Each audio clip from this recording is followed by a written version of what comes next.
येत्या 6 नोव्हेंबरला सांगोला जिल्हा सोलापूर येथे माननीय प्रफुल्ल कदम हे महाराष्ट्र उपोषण या नावाखाली उपोषणास बसणार आहे। त्यांचा मुद्दा अतिशय महत्त्वाचा आहे आणि महाराष्ट्रातल्या प्रत्येक नागरिकाने अंतर्मुख होऊन विचार करण्यासारखा आहे।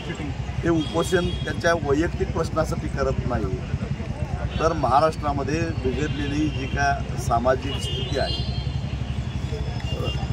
राजकीय नेत्यांची शिवराळ भाषा, कमरेखालचे वार आणि असंसदीय पद्धतीनं अश्लील आणि अचरट बोलणं हे जे चालू आहे, त्यामुळं महाराष्ट्राचं पॉलिटिकल कल्चर फार बिघडून गेलेलं आहे। कधी काळी हा महाराष्ट्र शिवाजी महाराज, फुले शाहू आंबेडकर यांचा महाराष्ट्र होता, समाजसुधारकांचा महाराष्ट्र होता, साधू संतांचा महाराष्ट्र होता।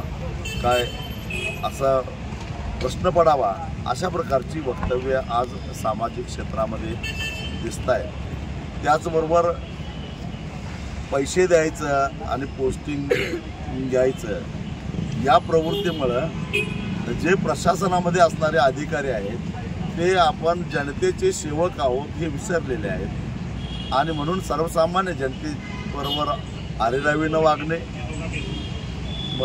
सत्तेचा गैरवापर करणे, अधिकाराचा वर्दीचा गैरवापर करणे, अर्वाच्य भाषा वापरणे, राजकीय नेत्यांचे पाय चाटणे असले उद्योग आता करतायत। भ्रष्टाचाराची बजबजपुरी माजलेली आहे। या सगळ्या व्यवस्थेच्या विरोधात अगदी प्रसार माध्यमांना सुद्धा कुठेतरी शिस्त लागली पाहिजे, त्यांच्यावर आचारसंहिता लागली पाहिजे।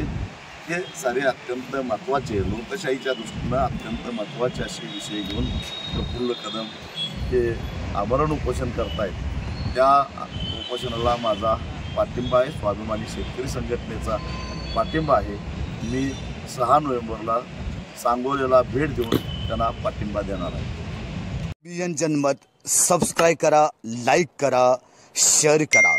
आपल्या हक्काचं आपलं न्यूज।